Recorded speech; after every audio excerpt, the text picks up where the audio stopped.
Hi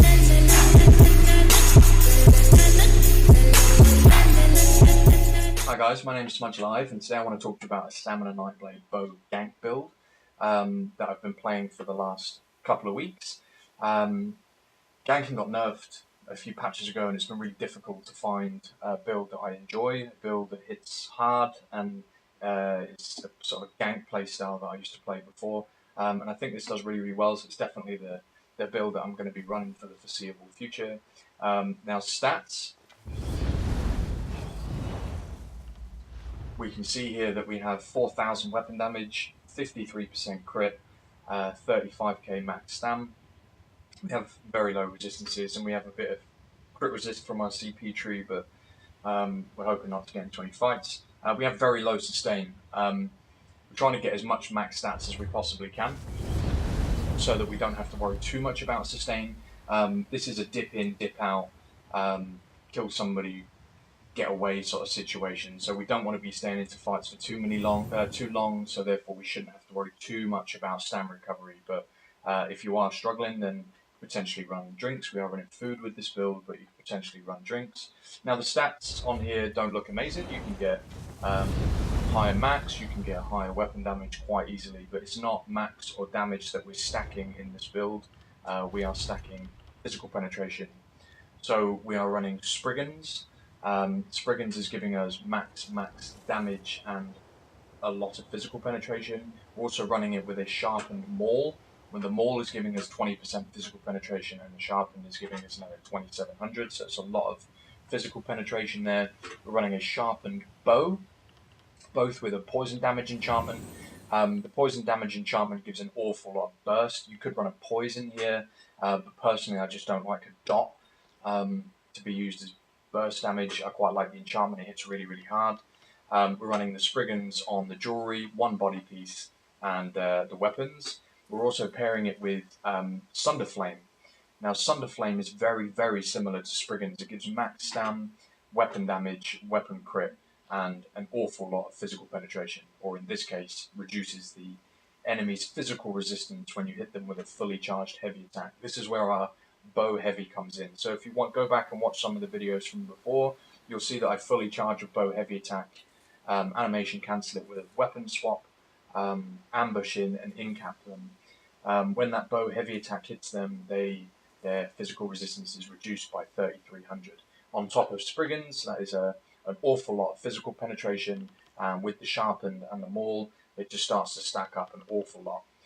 We run it with one Kino just to give us that extra bit of damage. I have tried it with one Krag to go for a bit more penetration, but I think we're on a nice balance here where we're a nice amount of damage and an awful lot of penetration. Any more penetration than this, you'd be sacrificing damage too much. So I think this way it works really well, but by all means try it. Let me know in the comments how you get on with it.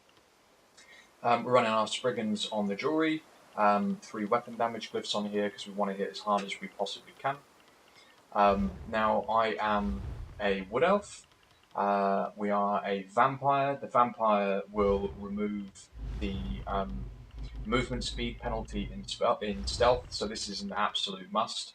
Now you do get reduced damage, increased recovery, things like that, but it is personally this passive that we're more interested in, is to reduce the movement speed penalty or ignore the movement speed penalty when you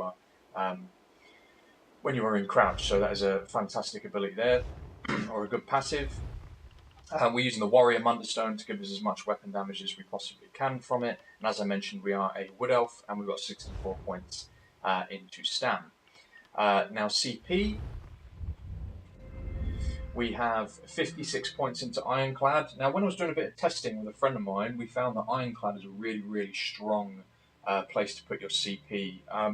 You notice from the videos that I hit one guy, like a 300 CP dude for like a 14k heavy attack, hitting people for like 12-13k in caps, hitting people really hard. And these guys, you know, I killed a guy at 35k health, killed him one rotation and an execute, he died. Now, I was testing this build with a friend of mine. He was in 7 medium divines, and he had 56 points in Ironclad, and I could barely hit him with an 8k heavy attack. This is a really strong place to put your CP. And if you find yourself you're not hitting somebody very hard that you think you should be, It's most likely because they've got a lot of points stacked here, so it's just really strong, strong CP tree. This 48 points into resistance. We haven't got any crit resist, so we have to get it from somewhere. 43 into hardy, 43 into elemental defender, and 40 into thick-skinned. We have 56 into warlord, 27 into tenacity to give us the. We are a heavy attack build at the end of the day, so this is nice to give us a bit of recovery back as we're going in for a gank, get us a bit of stam back. You can play with these a little bit. The stamina recovery for me, we don't have a lot of stam, so 12% of not a lot is not a lot. So have a bit of a move around and see what you think here. We've got 35 points into shade. We spend our entire life in sneak, so we want to try and minimise that cost as much as possible. I haven't leveled up my Lagerda main as much as I would like to on this character. My red is fully leveled, so I don't put many points into here, but this one it isn't, so I've put a few points here into 56 into tumbling. This is the tree that really matters though. We've got 16 points, which gives us 10% physical weapon expert. This has given us a nice buff to our heavy attack, 56 master at arms, 56 mighty, and 56 precise strikes. We've also got 46 points into piercing, which is giving us a further 3,700 physical penetration. This build has an awful lot of physical pen. I mean, I haven't done the maths, but we're quite easily pushing sort of 12, 13 sort of K physical penetration here. And if someone's running around, what's the average physical pen in Cyrodiil? People run around with 23K physical pen, and between 18, 23K physical pen in around that sort of window, or physical resistance. We're dropping them down to like 10. And if you hit somebody with 4K weapon damage at 10K physical resistance, you're going to melt them. So, really strong build, this, guys.